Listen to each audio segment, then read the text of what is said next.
Assalamualaikum warahmatullahi wabarakatuh. Waalaikumsalam warahmatullahi wabarakatuh.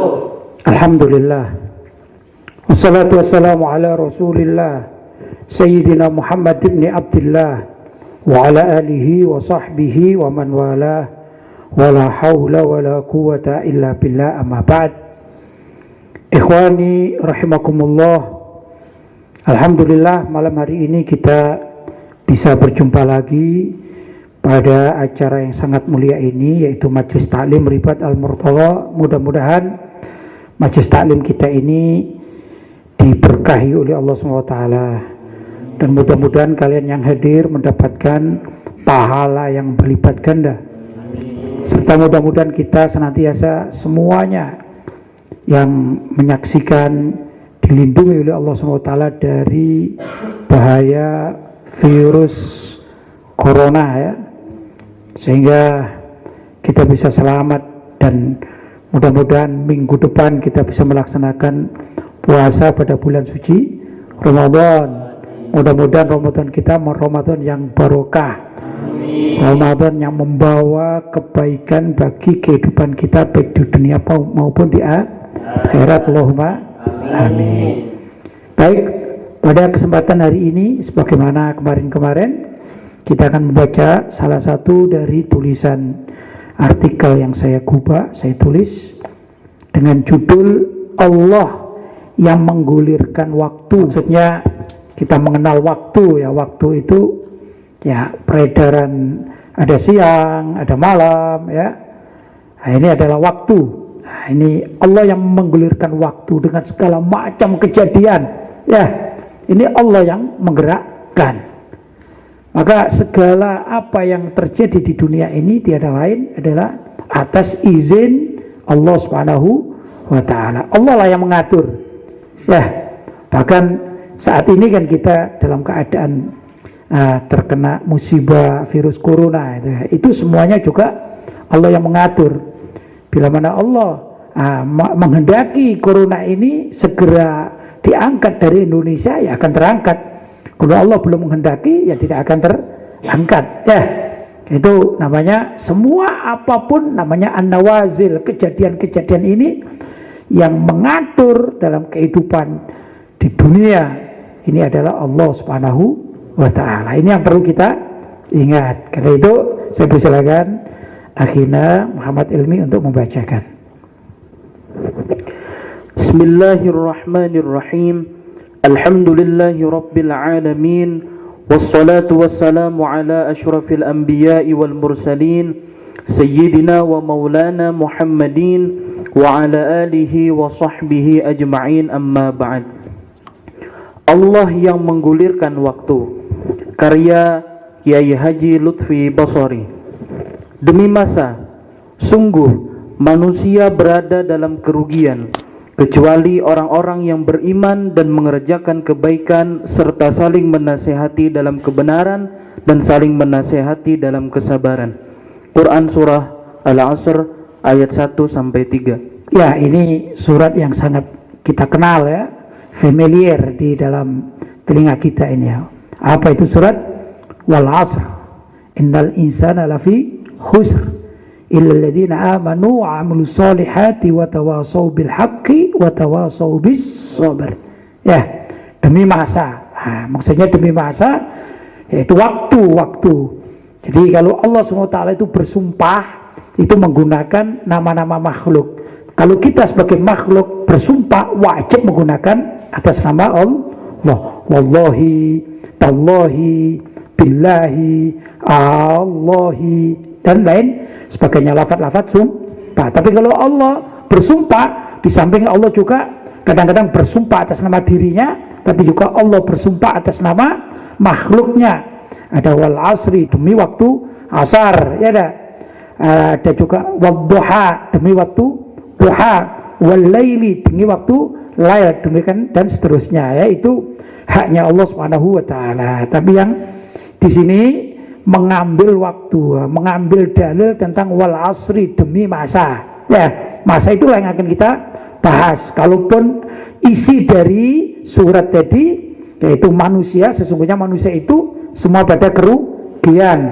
Artinya kemanusiaan seseorang itu rugi di hadapan Allah Subhanahu wa taala. Innal insana lafi khusrin, sesungguhnya manusia itu siapapun adanya namanya pasti rugi, tapi ada istisnanya, pengecualiannya, illalladzina amanu, kecuali orang-orang yang beriman, ya, wa amilus solihat, dan juga orang-orang yang beramal saleh, yaitu orang beriman beramal saleh. Terus watawasau bil haq, yang saling menasehati tentang kebenaran. Di sini maksudnya kebenaran agama, ya, keyakinan. Watawasau bis sabr, yaitu saling mengingatkan juga dalam kesabaran di dalam melaksanakan kewajiban syariat dan kehidupan dalam keseharian itu sabar, ya dah? Begitu. Tapi perlu kita ingat, judul kita adalah Allah yang menggulirkan waktu. Berarti mahal syahidnya, yaitu dalil yang kita ambil dari ayat tersebut adalah kalimat pertama, wal asri, ya, demi masa. Lanjut. Nabi Muhammad sallallahu alaihi wasallam bersabda bahwa Allah Subhanahu wa taala berfirman, "Anak Adam, manusia menggangguku dengan mengumpat waktu, padahal akulah yang mengatur waktu. Persoalan ada di tanganku. Aku mempergantikan waktu malam dengan waktu siang." Hadis riwayat Abu Dawud. Ya. Jadi kalau ada kalimat di dalam hadis atau dalam ayat terjemahannya, kalau mengatakan Allah berfirman, hendaklah dikasih tambahan yang artinya. Ini adab kita kepada Allah SWT, ya, perlu sangat diketahui oleh masyarakat, oleh umat Islam, ya. Karena kalau Allah itu berfirman menggunakan bahasa Arab kan, nah, ini kan terjemahannya. Jadi kalau misalnya wal asri, misalnya Allah berfirman wal asri, harus ditambah yang artinya, gitu ya, demi masa. Baik, Nabi Shallallahu Alaihi Wasallam bersabda ini bahwa Allah SWT berfirman di dalam hadis qudsi. Maksudnya hadis qudsi yaitu hadis yang Nabi Shallallahu Alaihi Wasallam meriwayatkan langsung dari Allah Subhanahu wa taala. Hadis qudsi namanya, yang artinya anak Adam menggangguku, ya. Itu dalam bahasa Arabnya, kalau Allah Ta'ala, Allah berfirman, yu'dhini ibnu Adam yaqulu ya khaybatad dahri, mereka mengumpat waktu. Misalnya kayak sekarang ini kan masanya masa corona ini, ya, masa apa, virus corona. Tahun berapa ini? 2020. Nah, gitu kan Masehi 2020 ikutan Hijriah berapa? 1441 Hijriah misalnya, ya. Atau kalau bulan, sekarang bulan Sya'ban, atau bulan umumnya apa? Bulan apa sekarang bulan umum? April misalnya. Ada orang mengumpat misalnya, mencaci, apa itu? April, kurang ajar, bikin rusak orang aja misalnya. Maksudnya bulan April, itu Sya'ban, bikin rugi kita aja. Ya, ada orang mengumpat apa? Waktu, ya dah. Itu terjadi seperti semacam demikian ini. Wah, apa sekarang ini musimnya gak enak. Maaf ya, musimnya gak enak ini, nyengsarakan orang saja ini. Musim yang dicaci maki. Itu tidak boleh di dalam syariat, tidak boleh, ya. Dikatakan yaqulu ya khaybatad dahri, orang-orang mengatakan sungguh sangat rugi waktu ini, rugi atau rusak, khaybah, rusak, merugikan. Maka Allah SWT perintah, fala yaqulanna ya khaybatad dahri, jangan sekali-kali kalian ucapkan hei waktu yang sangat merugikan. Jangan sekali-kali, ya. Kenapa? Kata Allah SWT, fa'anad dahru, karena akulah yang menciptakan waktu ini, yang mengatur waktu ini. Uqallibul laila wan nahar, yang aku rubah dari pagi menjadi sore, sore menjadi siang. Dari pagi menjadi siang, siang menjadi sore, sore menjadi malam. Ya, ini berganti itu yang ngatur siapa? Allah Subhanahu wa taala, ya. Fa idza syi'tu qabittuhuma, kalau aku mau, aku berhentikan antara siang dan malam. Lah kalau sudah aku berhentikan antara siang dan malam, itu berarti kiamat, rusak sudah. Jelas, ya. Jadi sini uqallibul laila wan nahar, aku atur semuanya, aku tata semuanya antara waktu malam dan waktu siang. Dua ini ya. Kalau sudah Allah akan memegangnya, maka misalnya dipegang waktu itu nggak ada siang, maka malam saja. Gimana? 24 jam gelap terus. Apa yang terjadi? Susah. Ya, itu baru sehari. Kalau seminggu malam terus gelap gulita, ya sudah, nggak bisa berbuat apa-apa. Itu kalau dikasih malam terus, atau dibalik dikasih siang terus, nggak ada malamnya. Jadi mulai terbit matahari itu sampai terbit lagi itu nggak ada malam. Terus gimana kita mau tidur? Ya nggak teratur, pasti akan rusak. Demikian. Itu kalau Allah mah. Dan yang jelas kalau sudah waktu itu dipegang atau diberhentikan oleh Allah, yang terjadi adalah kiamat. Apa kepingin itu? Itu maksudnya. Ya, padahal dikatakan dalam satu keterangan, asyrarun nas man adrakal kiamah. Paling buruk-buruknya orang kalau mendapati kejadian kiamat itu. Kiamat kan meletus ini ya, gunung yang berhamburan, nah ya, terus segala macam kerusakan. Orang yang paling buruk itu adalah orang yang mendapati, menyaksikan sendiri datangnya hari kiamat. Na'udzubillah min dzalik. Baik, lanjutkan. Mencela waktu atau memaki zaman itu tidaklah tepat, termasuk mencaci masa yang di saat itu banyak terjadi peristiwa yang buruk atau banyak terjadi kejahatan.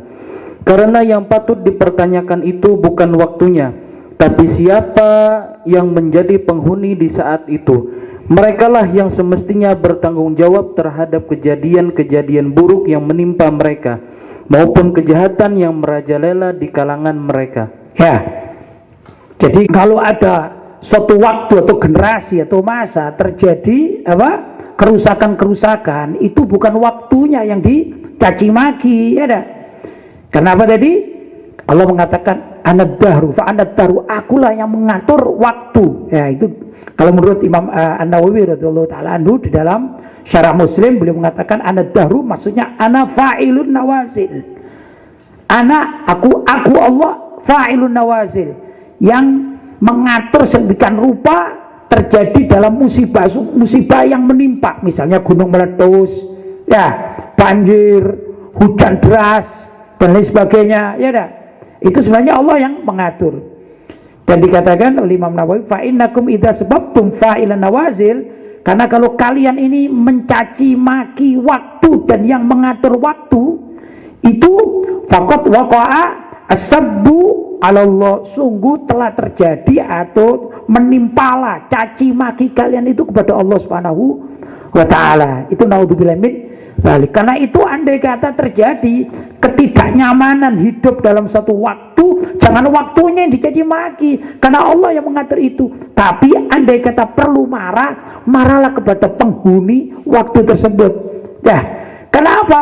Misalnya ada kejahatan apa itu? Pencurian, ya. Seperti sekarang ini kan luar biasa ya, musimnya lockdown, adanya corona, ini suatu waktu yang sudah sangat lumayan menakutkan.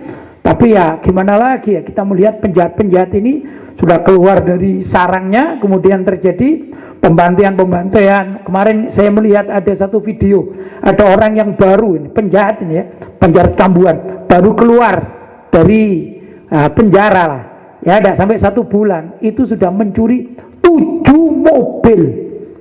Bayangkan aja, ya itu mobilnya mobil baru-baru lagi, ya, dan lain sebagainya. Oh, ini kan kejahatan. Maka jangan caci maki waktunya, zamannya jangan. Tapi orangnya ini yang bermasalah. Orangnya yang bermasalah. Kalau misalnya, loh kenapa? Kok ada misalnya gunung meletus? Kan orang nggak ikut-ikut kan gitu ya. Sesungguhnya bukan karena orang nggak ikut-ikut itu. Karena Allah murka kepada kejahatan manusia, maka salah satunya Allah memeletuskan burung tersebut, menjadikan burung itu meletus. Ya, ditakdirkan oleh karena Allah murka. Begitu dan seterusnya, yang mengatur Allah SWT. Jelas ya? Ini yang terjadi. Jika juga kalau kita mau mencermati, ini analisa saya membaca dari berbagai info yang saya baca, baik dari kesehatan atau pemerhati-pemerhati ya. Seperti corona ini, kenapa corona ini gak selesai-selesai kan gitu kan ya?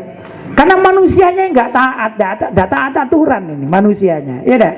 Corona itu menurut penelitian yang saya baca dari sekian banyak, cara penularan itu bila mana ada interaksi satu dengan yang lainnya, misalnya memegang badan gitu ya, dan lain sebagainya. Nah ini kan terjadi, baik itu di pasar, di mall, di tempat-tempat rekreasi, bahkan juga tempat-tempat ibadah. Kalau tersentuh dengan orang yang gitu ya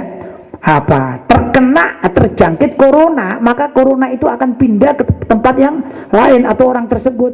Ya, kita misalnya di sini aman, alhamdulillah, mudah-mudahan aman terus ya. Allahumma amin. Tiba-tiba kita pergi ke suatu tempat, di sana ada orang jualan, kita suka. Ya saya tidak menentukan jualan apa gitu ya.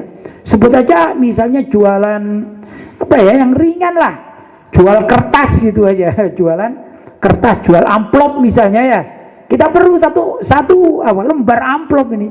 Lah kebetulan ya, 3 penjual amplop, yang ini tidak kena corona, yang ini tidak kena corona, yang ini kena corona. Kebetulan saya tidak beli sama ini, tidak beli sama ini. Kebetulan saya belinya kepada yang tangannya ini ada coronanya. Apa yang terjadi?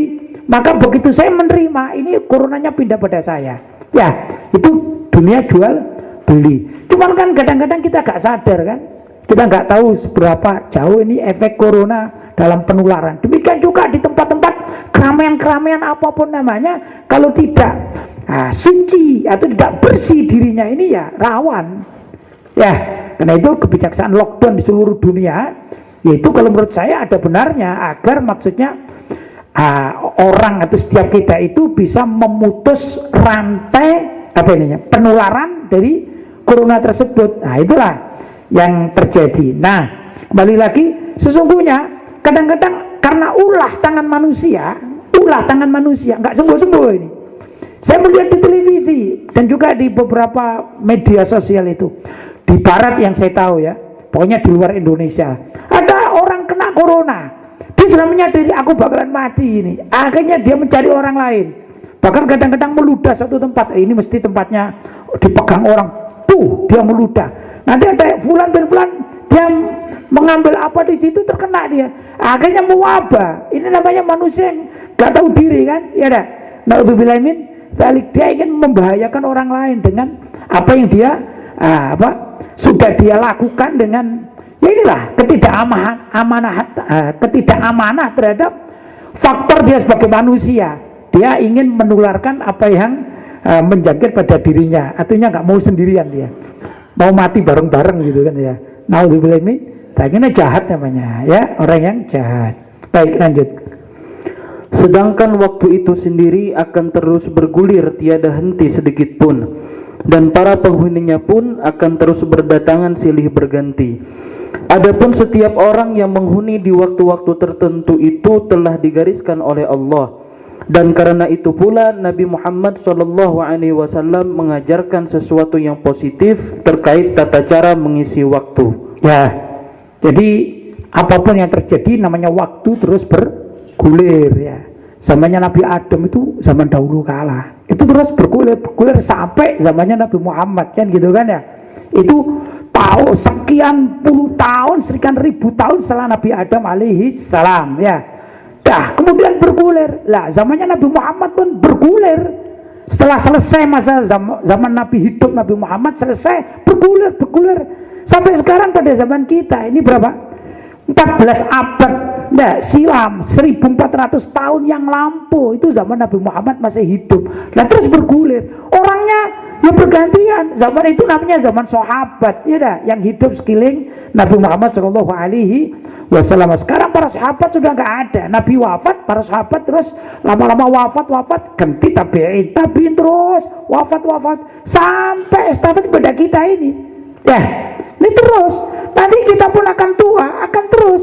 Selagi belum kiamat, gitu ya, belum habis namanya manusia, terus akan bergulir, dan waktu juga akan bergulir. Nah, yang penting adalah cara kita mengisi waktu mengikuti apa yang diajarkan oleh Nabi Muhammad SAW. Silakan. Beliau SAW bersabda, kerjakanlah segala sesuatu dengan tepat dan benar, serta janganlah berlebih-lebihan. Bekerjalah pada waktu siang, sore, dan sedikit pada waktu malam. Kalian tentu akan dapat mencapai cita-cita yang kalian inginkan. Hadis riwayat Al-Bukhari. Ya, ini untuk mengisi kehidupan dunia, bekerja, mencari ma'isyah, ya, itu pagi hari, kemudian ditambah dengan sore hari, ditambah sedikit waktu malam hari. Ya, jangan berlebih-lebihan, jangan 24 jam dipergunakan untuk bekerja. Zaman sekarang kan begitu. Kenapa kok bisa? Ada namanya bisnis online. Bisnis online itu kan kapan saja bisa dilakukan. Yang beli pun bangun tidur, misalnya malam hari bangun tidur misalnya. Sebut dia itu mau ke kamar kecil gitu ya, bangun tidur jam 1:30. Begitu ngambil handphone, ternyata ada berita, ya dah. Wah, ini ada iklan yang menarik, cocok. Akhirnya kalau dia ahli transaksi, apa namanya, jual beli online, langsung aku mau pesan. Loh, malam hari itu bisa. Walaupun besok baru transaksinya itu masuk, tapi dia sudah mengerjakannya ini malam hari. Terjadi tidak kira-kira? Bisa tidak terjadi? Zaman sekarang sangat bisa terjadi. Itu berlebih-lebihan menurut Rasulullah Shallallahu Alaihi Wasallam. Maka orang yang beruntung sebenarnya adalah orang yang pandai mengatur waktu. Gimana mengatur waktu? Pagi hari dia bekerja, siang hari kalau bisa ada istirahatnya sebentar, ya, qailulah, istirahat sejenak, kemudian melanjutkan sampai sore hari. Mungkin saya gambarkan kalau di sini, kalau di Malang ini sore hari paling tidak jam 5 lah gitu ya.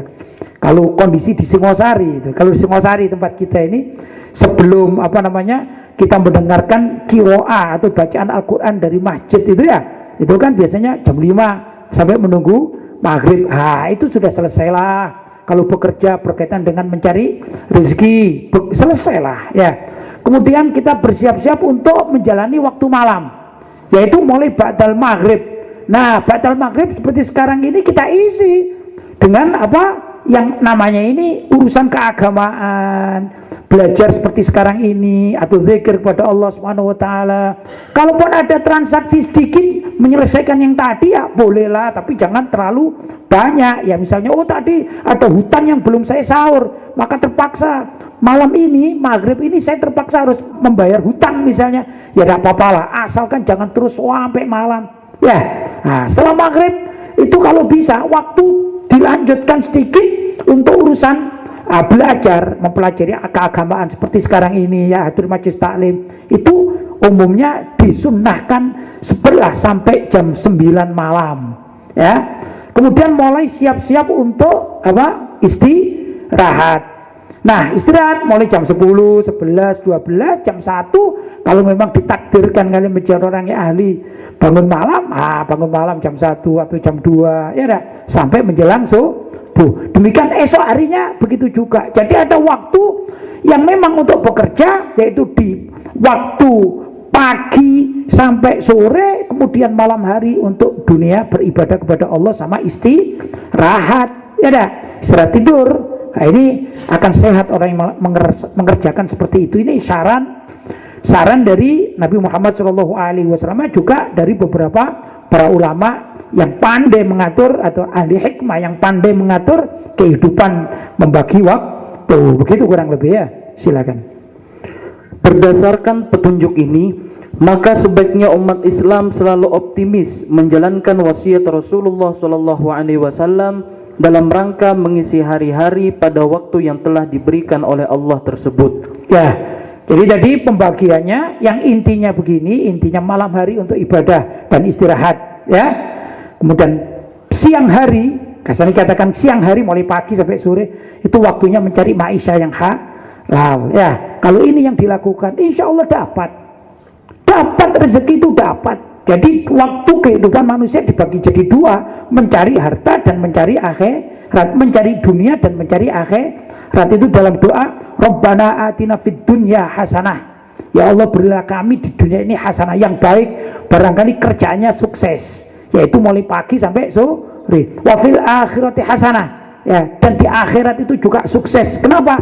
Karena malam hari dipergunakan untuk ibadah dan istirahat. Nah, kalau itu yang dilakukan kan dapat dua-duanya. Ya, silakan. Isilah setiap perguliran waktu itu dengan beribadah kepada Allah dengan penuh ikhlas, dan pupuklah semangat membara untuk mendapatkan kecintaan Allah.